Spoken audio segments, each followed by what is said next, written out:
నమస్తే, welcome to editor analysis. Temple సిటీలో high tension. అసలు గోమాతలు ఏ రకంగా చనిపోయి కూటమి వర్సెస్ వైసీపీ తిరుమల వేదికగా, తిరుపతి వేదికగా హై టెన్షన్ సృష్టిస్తున్నారా? అసలు ఈ రాజకీయాలు దేనికి? గోవులు చనిపోవడానికి కారణం వైసీపీ అంటున్నారు, లేకపోతే కూటమి ప్రభుత్వం వచ్చిన తర్వాత వీళ్ళు నిర్లక్ష్యం అంటున్నారు. ఆధ్యాత్మిక శాస్త్రంలో ఎందుకు ఈ హై టెన్షన్ నెలకొంది? ఒక పవిత్రమైన క్షేత్రం తిరుమల తిరుపతి దేవస్థానం గురించి వేరే ఎవరికి చెప్పాల్సిన అవసరం లేదు. నిత్యం లక్షలాది మంది భక్తులు స్వామివారిని దర్శించుకోవడానికి వస్తుంటారు. మరి ఈ టైంలో ఎందుకు ఈ రాజకీయాలు జరుగుతున్నాయి? టెంపుల్ని కూడా వదలరా రాజకీయాలకి అన్నది భక్తుల ఆగ్రహం. గోవుని ఎంత పవిత్రంగా చూసుకుంటారో వేరే చెప్పాల్సిన అవసరం లేదండి. హిందూ శాస్త్రంలో కానీ హిందూ ధర్మంలో కానీ గోమాత అంటారు, అంటే తల్లితో పోలుస్తారు. మరి అలాంటి గోవుల మధ్య ఎందుకు నిర్లక్ష్యం చేస్తున్నారు? కోట్లాది రూపాయల తిరుమల తిరుపతి దేవస్థానానికి భక్తుల నుంచి పెద్ద ఎత్తున మొక్కులు చెల్లించుకోవడం అనేది వేరే విరాళాల రూపంలోనే భారీగా వస్తుంటాయి. కానీ ఈ పరిస్థితి ఎందుకు వస్తుంది? భూమన కరుణాకర్ రెడ్డి ప్రధానంగా దీన్ని ఒక హైడ్రామా చేస్తున్నారు, రాజకీయాలు చేస్తున్నారు అని చెప్పి మాట్లాడే పరిస్థితి. భూమన వర్సెస్ పోలీసుల మధ్య గొడవ, టెంపుల్ సిటీలో హైడ్రామాకు తెరలేపుతున్న అంశాలు. ఇక గోశాలకు వెళ్లేందుకు వైసీపీ నేత భూమన యత్నం చేయడంతో దాన్ని పోలీసులు అడ్డుకున్నారు. ఈరోజు కూటమి నుంచి పెద్ద ఎత్తున ఎమ్మెల్యేలు అవనియండి, మంత్రులు అవనియండి భారీగా అక్కడికి తరలి వెళ్ళడం జరిగింది. వాస్తవాలు తెలుసుకునే ప్రయత్నం అయితే వాళ్ళు చేస్తున్నారు. అక్కడ మనం ఎక్స్క్లూజివ్గా విజువల్స్ కూడా చూడొచ్చు. తిరుపతి ఎంపీ అవనియండి, లేకపోతే భూమన కరుణాకర్ రెడ్డి అవనియండి, వీళ్ళిద్దరూ కూడా రోడ్ల మీద పడుకుని ఒక హై టెన్షన్ కలిగిస్తున్నారు. పోలీసులు కూడా భారీగా అక్కడ మోహరించి ఉన్నారు. ఒక గందరగోళ పరిస్థితి, అంటే ఎక్కడ ఏమి జరగకూడదో అక్కడే జరుగుతుందని వివిధ ప్రాంతాల నుంచి, వివిధ రాష్ట్రాల నుంచి, దేశం నలుమూలల నుంచి, వివిధ దేశాల నుంచి కూడా స్వామివారిని దర్శించుకోవడానికి భక్తులు తరలి వస్తున్న ఈ పరిస్థితుల్లో గోవులు చనిపోవడం, దాని మీద రాజకీయ రచ్చ చేయడం వెనుక కుట్రకోణం ఏంటి? హిందుత్వం అనే దాని మీద ఒక టార్గెట్ చేస్తున్నారు అని మరొక అంశం. సో తిరుమల తిరుపతి దేవస్థానం ఆ పవిత్రతకు అపవిత్రం చేసే విధంగా ఇలాంటి గొడవలు జరుగుతున్నాయా? ఇక తిరుపతిలో గోశాలలో ఈ రాజకీయ రగడకు ప్రధాన కారణాలు ఏంటి? వైసీపీ హయాంలోనే గోవులకు నాణ్యమైన ధాన్యం పెట్టలేదు అని చెప్పి భానుప్రకాష్ గారు అసలు ఏం జరుగుతుంది తిరుమల తిరుపతి దేవస్థానంలో? నిత్యం వివాదాలకు ప్రధాన కారణాలు ఏంటి? రాజకీయ నిరుద్యోగులు కొందరు, ప్రజలు తిరస్కరించినటువంటి నాయకులు కొందరు ఈరోజు ఉద్దేశపూర్వకంగా రాజకీయ లబ్ధి కోసం తిరుమల తిరుపతి దేవస్థానాన్ని, గోవుల్ని, గోవిందునితో రాజకీయాలు చేస్తున్నారు. ఇది మంచిది కాదు.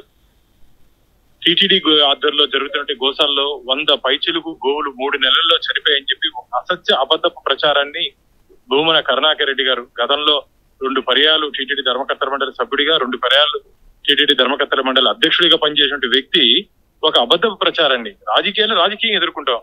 అంతేగాని నువ్వు ఈరోజు గోవుతో రాజకీయాలు చేయడం మంచిది కాదు. మేము చెప్తున్నాం, మేము చాలా ఇప్పుడు గోశాలనే ఉన్నాం, రావయ్యా చూపిస్తామని చెప్పింది అబద్ధాలంటే నన్ను హౌస్ అరెస్ట్ చేసినారంట. నిన్నెవరు హౌస్ అరెస్ట్ చేయలేదు, నీకు నువ్వు అరెస్ట్ చేస్తున్నా అని చెప్పి ఒక ఫీలింగ్ తో రోడ్డు మీద ఒక పావులింపు డ్రామా ఆడుతుంటే ఎవరు నమ్ముతారో చెప్పండి. కాబట్టి మేము నిన్న కూడా ఎస్పీ గారు మేము కంప్లైంట్ ఇచ్చాం. గోశాలన, గో వధశాలన అని చెప్పి వారి పత్రికలో రాయించుకున్నారు. ఏందన్నా ఇది?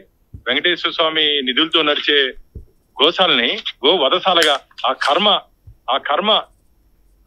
పట్టిందా చెప్పండి? మీరు మాట్లాడే దీంట్లో అంత అసత్య ఆరోపణ చేయడం, అంత ఇది మామూలుగా వేరే అన్యమతస్తులతో మాట్లాడే ధైర్యం ఉందా మీకు? అని అడుగుతున్నా. గో వధశాలను రాయిస్తారా మీరు? అసత్య ప్రచారాలు చేయిస్తారా? నిన్న ఎస్పీ గారు కూడా కంప్లైంట్ చేశాను. ఈ మా టీటీడీ ఇన్స్టిట్యూషన్ పరువు దిగజార్చే విధంగా కోట్లాది మంది గోవింద భక్తులు మనోభావాలు బాధపడే విధంగా సోషల్ మీడియాలో, అలాగే మీడియాలో ఈయన మాట్లాడుతూ రెచ్చగొడుతున్నాడు. ఇది మంచిది కాదు. దీని మీద కేసు రిజిస్టర్ చేయండి. భవిష్యత్తులో ఎవరు కానీ వెంకటేశ్వర స్వామితో పెట్టుకోకూడదని చెప్పి నేను ఎస్పీ గారికి ఫిర్యాదు చేయడం జరిగింది. అదే బోర్డు మెంబర్. అసలు ఎక్కడ మొదలైందండి ఇది? అంటే మీ హయాంలోనే నిర్లక్ష్యం అన్నది వాళ్ళు మాట్లాడే అంశం. అసలు నిజంగా గోవులు చనిపోవడం అన్నది నిజమా? గోవులు ఏ గోశాలన్నా ఖచ్చితంగా సహజ మరణాలు ఉంటాయి. ఇప్పుడు కరుణాకర్ రెడ్డికి మీ ద్వారా నేను ఛాలెంజ్ చేస్తున్నా, నువ్వు టీటీడీ చైర్మన్ ఉన్నప్పుడు ఈ సంవత్సరం లెక్కేసుకుంటావు. 2024లో నువ్వు చైర్మన్ ఉన్నప్పుడు పోయిన సంవత్సరం జనవరి నుంచి జూన్ వరకు 6 నెలల్లో 79 గోమాతలు చనిపోయాయి.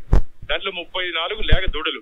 34 నువ్వు ఇప్పుడు మాట్లాడుతూ లేక దూడలు ఎలా చనిపోతాయంటే నువ్వు చనిపోయినప్పుడు మాత్రం లెక్క రాదా కరుణాకర్ రెడ్డి? నువ్వు హయాంలో ఉన్నప్పుడు, అలాగే నువ్వు ఉన్నప్పుడు ఒక విజిలెన్స్ ఎంక్వైరీ జరిగింది. ఆ ఎంక్వైరీలో ఏముంది రిపోర్ట్ తెలుసా? 1/4/2024లో రిపోర్ట్ ఏమన్నా తెలుసా? మీరు ఎక్స్పైర్ అయిన మందులు వారిన కారణంగా, పురుగులు పడిన దానా పెట్టిన కారణంగా మరణాలు జరిగే ప్రమాదం ఉంది, వాడొద్దని చెప్తే వాడారు వీళ్ళు. నువ్వు సమాధానం చెప్పాల్సింది మమ్మల్ని అడుగుతావు కర్ణాకరెడ్డి? నువ్వు నీ హయాంలో ఇవన్నీ జరిగితే ఇది మా విజిలెన్స్ రిపోర్ట్ కాదు. నువ్వు టీటీడీ చైర్మన్ ఉన్నప్పుడు నీ మంది నీ మార్గంలో నీకు ధర్మారెడ్డి ఉన్నాడు, అక్కడ నీకు కావాల్సిన వ్యక్తి డైరీ ఫార్మ్ డైరెక్టర్ ఉన్నాడు, వాళ్ళు ఇచ్చిన రిపోర్టులనే నువ్వు ఎందుకు ఆ రోజు యాక్షన్ తీసుకోలేదు కర్ణాకరెడ్డి? అంటే మీరు వచ్చిన తర్వాత పోకే దీని మీద ఏమైనా ఎంక్వైరీ చేయడం జరిగిందా? దాని మీద ఏమైనా వాస్తవాలు భక్తులకు చెప్పే విధంగా ఏమైనా చర్యలు చేపట్టారా? మొన్న 3 రోజుల నుంచి ఇదే మేము చెప్తున్న, భక్తులు ఎవరు కర్ణాకరెడ్డి మాటలు నమ్మాల్సిన అవసరం లేదు. ఇక్కడ ఈ 3 నెలల కాలంలో 43 గోవులు చనిపోయాయని చెప్పి ఈవో గారు చెప్పడం జరిగింది. కర్ణాకరెడ్డి ఉన్నప్పుడు కూడా 79 ఆవులు చనిపోయాయి. గోశాల నాటుగా మాకు ఇక్కడ 1778 గోవులు ఉన్నాయి. ఇక్కడ సహజ మరణాలు ఉంటాయి గోవులు.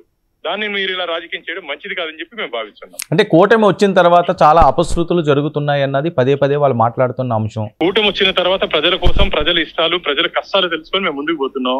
వికసిత ఆంధ్రప్రదేశ్ ముందుకు తీసుకుపోతున్నాం. అది ఓర్వలేక రాజకీయంగా మమ్మల్ని ఎదుర్కొనే ధైర్యం లేక ఇలా గోవిందుడితో గోవుడితో పెట్టుకుంటున్నారు. ఈ రోజు కూడా మించిపోయింది ఏం లేదు. నేను చేసింది తప్పు, నేను మాట్లాడిన తప్పు అని చెప్పి చంపలేసుకొని లెంపలేసుకొని ఈ బహిరంగ క్షమాపణ చెప్పి వెనక్కి వెళ్ళిపోతే మంచిది కర్ణాకరెడ్డి. సో ఆ పరిస్థితి ఉందా? వాళ్ళు వెనక్కి వెళ్ళే పరిస్థితి, రోడ్ల మీద పడుకుంటే ఆందోళన చేస్తున్నారు కదా. వాళ్ళు ఎందుకు వెళ్ళిపోతారండి? వాళ్ళు ఎందుకు వెళ్ళిపోతారన్నా? వాళ్ళకి కావాల్సిందే రాజకీయ లబ్ధి. దీన్ని పెట్టుకుని ఇప్పటికే సిగ్గుండాలి. 63,000 ఓట్ల పైచలకు దీంతో ఓడిపోయినాడు ఆయన ఈ రోజు మాట్లాడతారు మా గురించి. సో ఈ రోజు ఏం జరుగుతున్నదండి ప్రస్తుతం ప్రకారం సిచ్యువేషన్ ఏంటి? ఆయన మా గురించి మాట్లాడారు, సిగ్గుండాలి. ఇప్పుడు సిచ్యువేషన్ ఏంటి భాను గారు? ఇప్పుడు ఏం లేదు, అంతా ప్రశాంతంగా ఉన్నాము. మేమందరూ గోశాలలో ఉన్నాము. ఇప్పుడే మా స్థానిక చంద్రగిరి ఎమ్మెల్యే ఫోన్ లో కర్ణాకరెడ్డి గారితో మాట్లాడడం జరిగింది. అడిగితే నన్ను ఏదో హౌస్ అరెస్ట్ చేస్తారని చెప్పి అబద్ధ ప్రచారం చేస్తున్నాడు. ఆయన పౌలింపు సేవ రోడ్ లో దిండు దుప్పటేసుకుని పడుకున్నాడు. పోలీసులు ఎవరు అరెస్ట్ చేయలేదు ఆయన్ని. రమ్మంటున్నాం, ఆయన వస్తే మేము సమాధానం చెబితే మేము సిద్ధంగా ఉన్నాం. భక్తులకు ఏమైనా అసౌకర్యాలు కలుగుతున్నాయండి? ఎందుకంటే వివిధ ప్రాంతాల నుంచి పెద్ద ఎత్తున తరలి వస్తుంటారు. ఇది గోశాల చంద్రగిరి దారిలో ఉంటుంది, భక్తులకి ఎటువంటి ఇబ్బంది లేదు. కాబట్టి ఈ రోజుకైనా సరే ఆయన డ్రామాలు కట్టిపెట్టి రాజకీయంగా చూసుకుంటే పద్ధతిగా ఉంటుంది కర్ణాకరెడ్డి. దీని మీద కూడా ఏమైనా ఎఫ్ఐఆర్ అయినా ఫైల్ చేయడం అయిందా? ఇలా అసత్య ప్రచారం చేస్తే నిన్న నేను ఎస్పీ గారికి ఫిర్యాదు చేయడం జరిగింది. దాని మీద పరిశీలించి న్యాయ నిపుణుల దగ్గర సలహాలు తీసుకున్న తర్వాత పోలీస్ అధికారులు కూడా కేసు పెట్టే అవకాశం ఉంది. ఈ రోజు ఎవరెవరు వచ్చారండి గోశాలకి? మొత్తం మా కూటమికి సంబంధించిన శాసనసభ్యులు, సీనియర్ నాయకులు అందరూ వచ్చారు. ఓకే, పవన్ కళ్యాణ్ గారు కూడా వస్తున్నారట తిరుపతి? లేదు రేపు ప్రస్తుతానికి లేదు, అవన్నీ ఏం లేదు. సో ఏదైనప్పటికీ కూడా భక్తులకి మాత్రం ఎటువంటి ఇబ్బంది కలగకుండా ఉంది. కానీ మనోభావాలు దెబ్బతింటున్నాయి కదా, ఏదో జరిగిపోయింది అంటే అక్కడ. ఏం భక్తుల మనోభావాలు ఎవరు ఏం దెబ్బతినలేదన్నా, భగవంతుడి మీద నమ్మకం విశ్వాసం లేని party YCP party, Jaganmohan Reddy.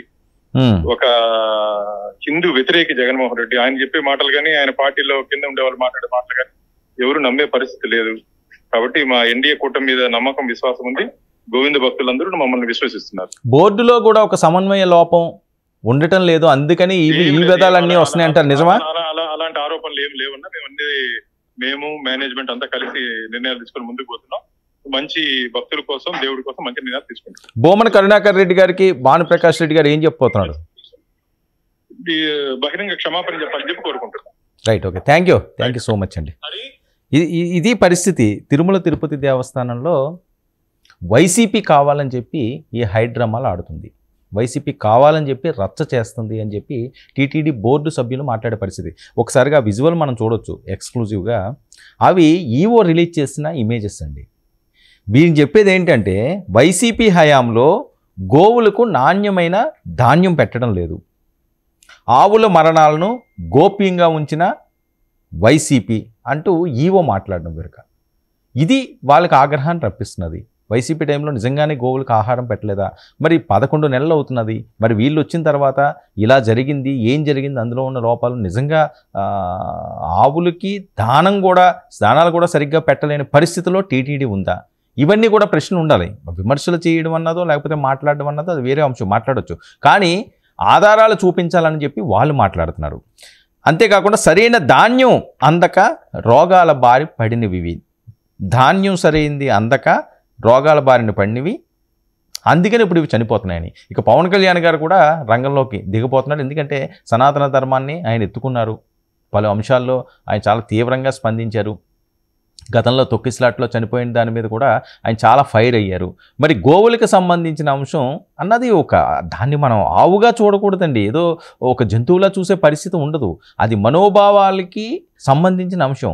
మరొక కీలకమైన అంశం ఏంటంటే ఇది తిరుమల తిరుపతి దేవస్థానానికి సంబంధించిన గోశాల. అంటే ప్రతి దేవాలయాల్లో, ముఖ్య దేవాలయాల్లో గోశాలను ఏర్పాటు చేయడం జరుగుతుంది. సో దానికంటూ ఒక ప్రత్యేక బడ్జెట్ ఏర్పాటు చేయాలి. మరి ఆ బడ్జెట్ ఏర్పాటు చేస్తున్నారా? చేయటం లేదా? ఎప్పటి నుంచి ఇది జరుగుతుంది? వాళ్ళ హయాంలో చనిపోయినా, వీళ్ళ హయాంలో చనిపోయినా, రేపు ఇంకొకళ్ళ హయాంలో చనిపోయినా ఇది చాలా ఘోరమైన అంశం. సో అలాంటి పరిస్థితికి రావడానికి గల కారణాలు ఏంటి? ఎందుకు 100 గోవులు చనిపోయి లేకపోతే ఇంకా ఎక్కువ చనిపోయి అని చెప్పి వైసీపీ పక్కా సాక్ష్యాలతో మేము చెప్తున్నాం అంటున్నారు. ఆయన కొన్ని ఫోటోలు రిలీజ్ చేశారు బోమన కరుణాకర్ రెడ్డి గారు. సో ఎవరికి వాళ్ళు విమర్శించుకున్నప్పటికీ, రాజకీయ అంశాలు చర్చ రచ్చ రేపుతున్నప్పటికీ కూడా వాస్తవాలైతే కళ్ళకు కట్టినట్టుగా చెప్పించాల్సిన అవసరం ఉంది. అక్కడ ఇమేజ్ మనం చూడొచ్చు. ఆ ఇమేజ్లో కూడా అవి ఏవో ఎక్స్పైరీ అయిన మెడిసిన్ ఏదో వాడారనో, లేకపోతే ఎక్స్పైరీ అయిన ఏవో ఈ ధాన్యాలు ఇవన్నీ పెట్టారని చెప్పి సాక్షాత్తు ఈవో శ్యామలరావు గారు ఆయన చెప్పడం జరుగుతుంది. ఇక ఆవుల ఫోటోలు చూడండి ఒకసారి. ఆయన ఇందాక పంపించినవి, మా వాళ్ళు ప్లే చేసినవి ఆవుల ఫోటోలు కూడా ఆయన రిలీజ్ చేయడం జరిగింది. చాలా విచారకరం, చాలా దారుణంగా చనిపోయి ఉన్న విజువల్స్ అవి. మనం ఆ ఇమేజెస్ మనం చూస్తుంటే సాక్షాత్తు ఈవోఏ రిలీజ్ చేశాడు. ఇదిగో ఆ ఇమేజ్ చూడండి. అది చూస్తేనే అదొక రకంగా అనిపిస్తుంది, ఎంత దారుణంగా చనిపోయినాయి అని. నిజంగా ఏదో అనారోగ్య సమస్యలతో చనిపోయినాయి. సాధారణంగా గోవులు ఎవరన్నా ఎక్స్పైరీ డేట్ అయితే మనిషి చనిపోవాల్సి వచ్చింది. కానీ ఎక్స్పైరీ అయిన ధాన్యాన్నో లేకపోతే ఎక్స్పైరీ అయిన మెడిసిన్నో వాడడం వల్ల చనిపోయినాయి అన్నది ఇక్కడ ప్రధానంగా వీరు ఆరోపిస్తున్న అంశాలు. ఇక ఇంత జరుగుతున్న అధికారులు మౌనం దాల్చడంపై విమర్శలు. సరే వెళ్తున్నారు, గోశాలని సందర్శిస్తున్నారు, అది రెగ్యులర్గా ఉండాలి కదా వాచ్. అది దానికి సంబంధించిన అధికారి ఎవరు?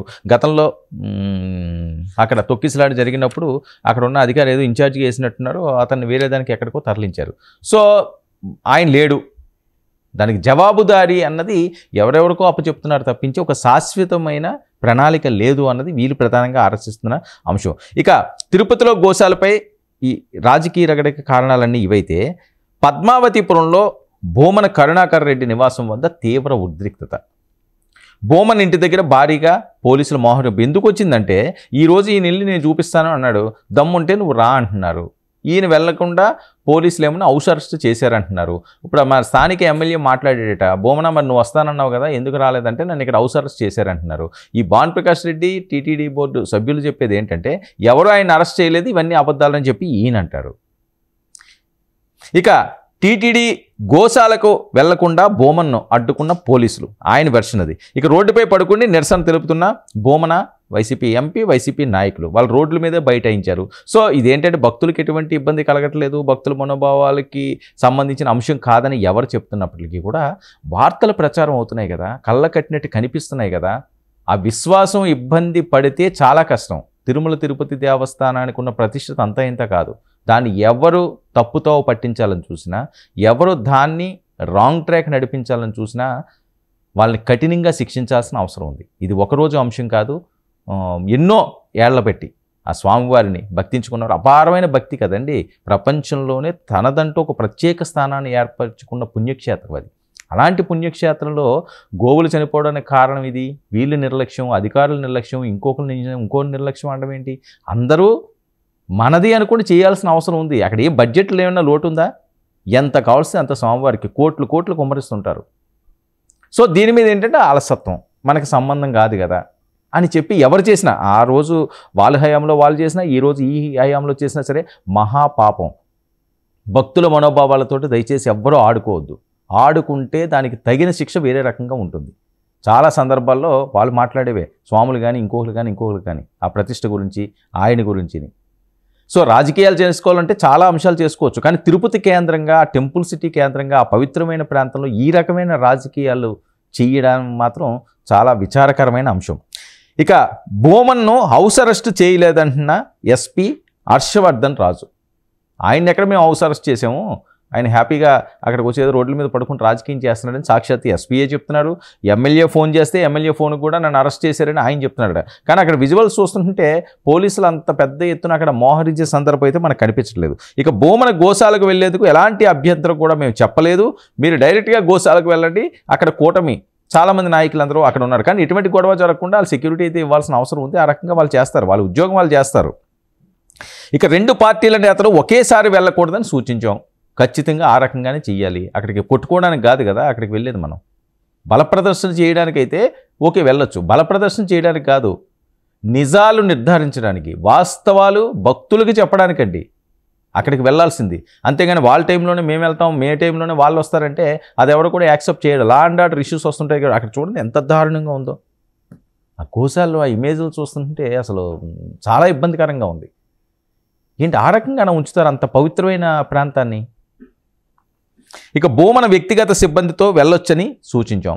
ఆయన వ్యక్తిగత సిబ్బంది ఎవరైతే ఉన్నారో వాళ్ళని తీసుకుని మీరు వెళ్ళండి, నో ప్రాబ్లం, ఎటువంటి ఇబ్బంది లేదు. కానీ కూటమి వాళ్ళు వెళ్ళినప్పుడు ఆ టైంలో ఒక అరగంట లేట్ అయితే ఏముంది, ఒక హాఫ్ అన్ అవర్ లేట్ అయితే కొంపలు ఏమైనా మునిగిపోతాయా? ఏం మునిగిపోవు కదా. ఇక గుంపులుగా గోశాలకు రావద్దని తిరుపతి పోలీసులు సూచన. లా అండ్ ఆర్డర్ ఇష్యూస్ వస్తాయి, అక్కడ గొడవలు పెట్టుకునే అంశం కాదు కాబట్టి ఖచ్చితంగా వాళ్ళు సూచిస్తారు. ఇక కార్యకర్తలతో కాకుండా గన్మెన్లతో గోశాలను సందర్శించి శాంతి భద్రతలకు విఘాతం కలగకుండా వెళ్ళిపోవాలని చెప్పి వాళ్ళు గౌరవంగా సూచించారు. ఇందులో ఎటువంటి తప్పు లేదు. అలాగే చెప్తారు పోలీసులు ఎవరైనా సరే. ఇప్పుడు జగన్మోహన్ రెడ్డి గారు, చంద్రబాబు నాయుడు గారు ఒకే టైంలో వచ్చారంటే రానివ్వరు.